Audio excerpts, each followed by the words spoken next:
राजा परीक्षित सुखदेव जी से कहते हैं कि प्रभु मुझे ये बताइए कि ये जो स्वर्ग नरक के बारे में बातें होती है ये सच में है कि सिर्फ कहने को। सुखदेव जी कहते हैं सच में है। स्वर्ग में तुम्हारी इच्छाएं पूरी होती है। स्वर्ग में तुम तब जाते हो जब तुम पुण्य करते हो, और तुम्हारे पुण्य पाप कैसे हिसाब किया जाता है समय अनुसार। जब ऊपर जाते हैं तो समय होता है कि इतने समय का पुण्य किया, इतने समय का पाप किया, उतने समय के लिए तुमको उन जगहों पर रखा जाता है।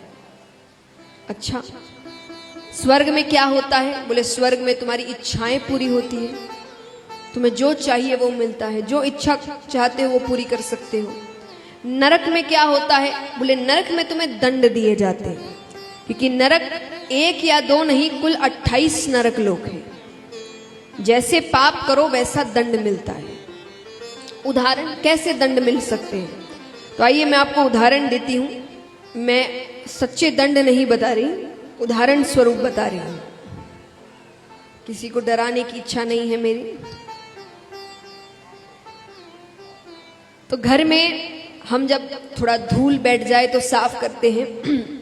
उस धूल को साफ करने का कपड़ा है, तो उसको साफ कैसे करोगे?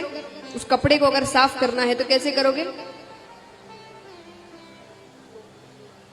हाँ, झाड़ के ज्यादा से ज्यादा पानी से धो के वो साफ हो जाएगा।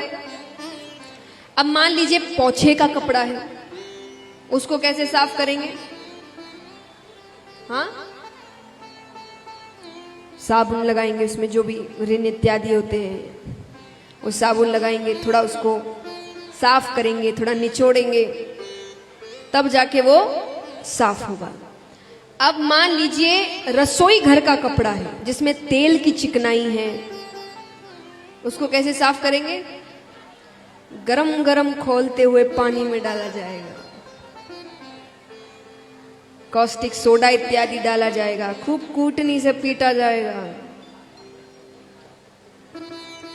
तब जाके वो कपड़ा साफ होगा। तो जैसा कपड़ा वैसी सफाई, जैसा पाप वैसा दंड।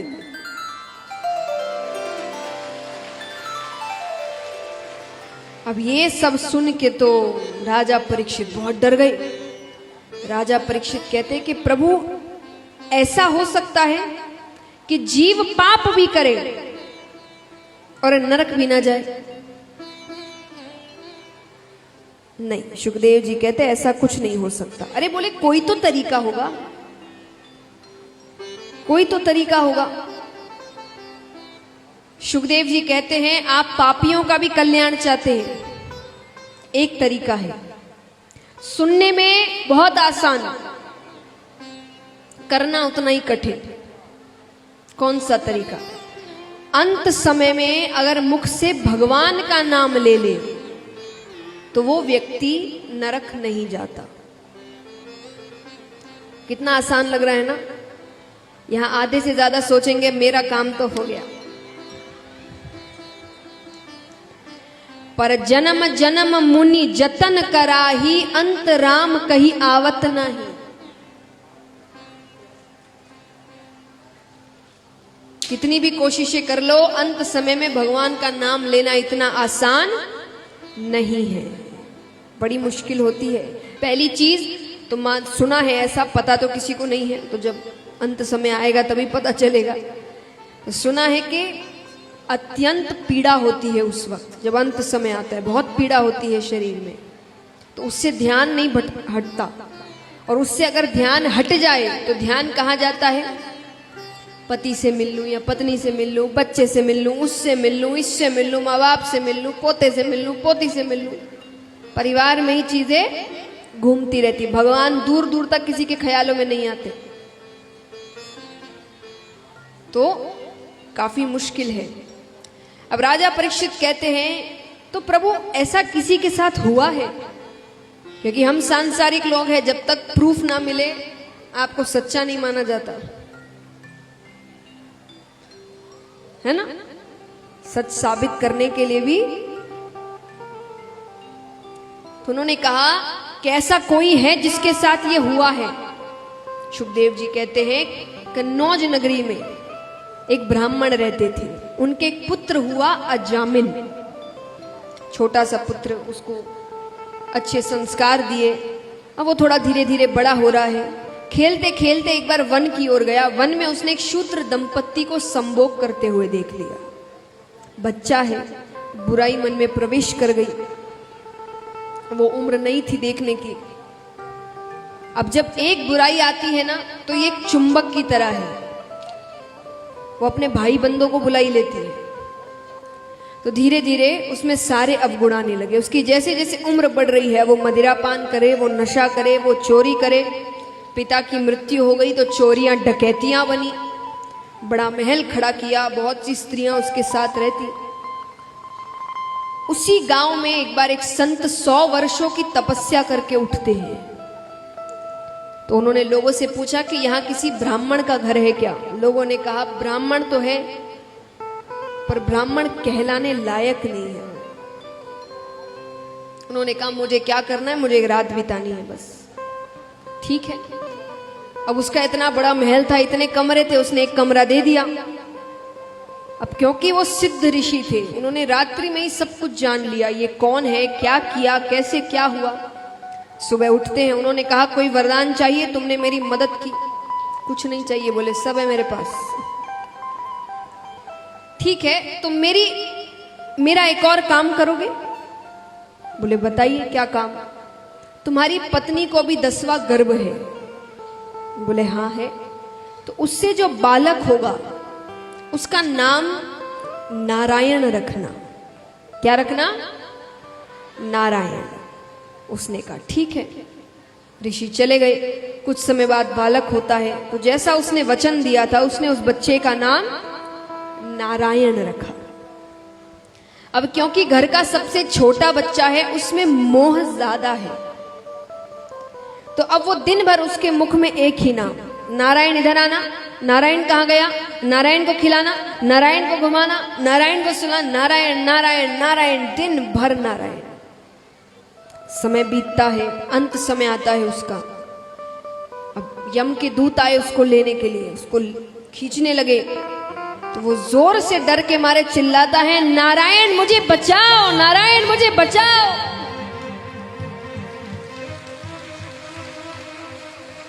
ये सुन के भगवान नींद से उठते हैं। भगवान अपने पार्षदों से कहते जाकर देखो कौन है, मदद करो उसकी।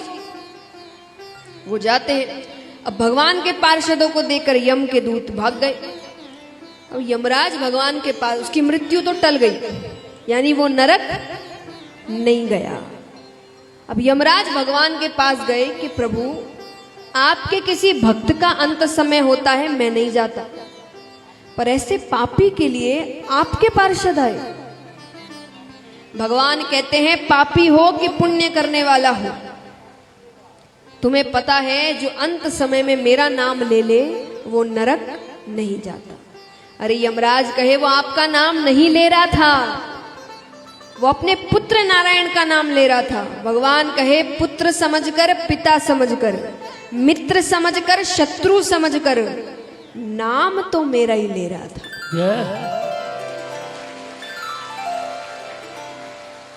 इसीलिए हमारे जो पूर्वज होते थे, बुजुर्ग होते थे, वो हमारे नाम भगवान के नामों पर रखते थे। क्योंकि पूजा पाठ तो कोई दिन भर नहीं करता, लेकिन बच्चों का नाम दिन भर मुख से निकलता रहता है, तो भगवान का नाम निकलता रहता है। और भगवान के तो नाम ऐसे ऐसे हैं कि आपको लगे भी नहीं कि ये तो पुराना हो गया, नए भी ऐसे ऐसे नाम हैं उनके। तो ऐसा नहीं कि कोई नाम है आपको लग रहा है कि भाई नहीं वो पुराने जमाने का, तो नए, उनके नामों की कमी है। भगवान के नामों की कोई कमी नहीं है, इतने नाम हैं उनके। आपका नाम आपकी पहचान माना जाता है, उसी से तो आपको पहचाना जाता है। तो नाम ऐसा होना चाहिए जिसका कोई मतलब हो, जिसका कोई मतलब ही नहीं। ऐसे कोई नाम है आजकल ऐसे ही नाम रखे जाते, मतलब ही नहीं होता कुछ।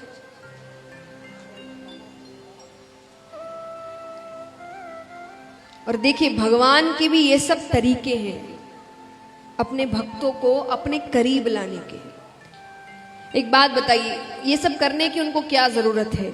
रोना उनकी कमजोरी है।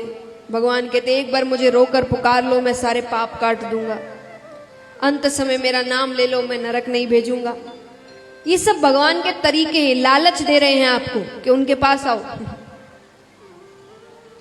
बच्चा,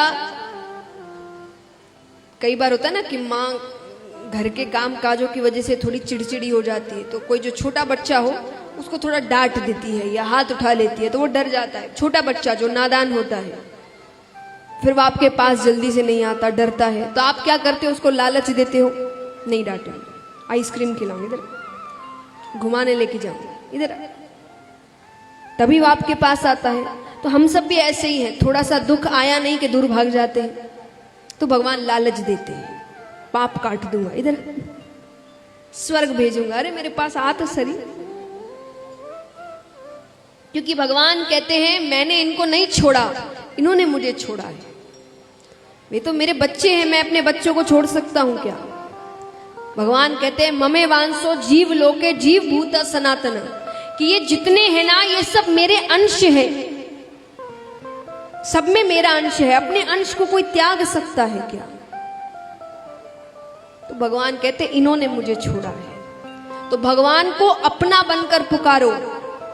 कई लोगों को लगता है हमने कहा इतने पुण्य किए, हम थोड़ी योग्य है। योग्यता में वो ताकत ही नहीं जो ताकत अपनेपन में है। एक बहुत बड़े सेठ जी है, उनकी कंपनी में एक लड़का काम करता है, पढ़ा लिखा है, मेहनती है, ईमानदार है, अच्छी खासी कमाई है उसकी महीने की। और वहीं सेठ जी का लड़का है इतना अयोग्य कि उसको कोई महीने के 100 रुपये ना दे।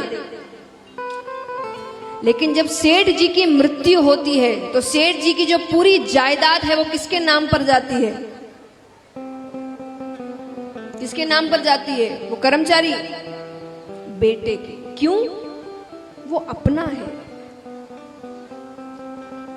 तो भगवान अपनाते वक्त ये नहीं देखते कि ये पुण्य करने वाला है, ये पापी है, ये ऐसा है। उनके लिए सब उनके भक्त हैं।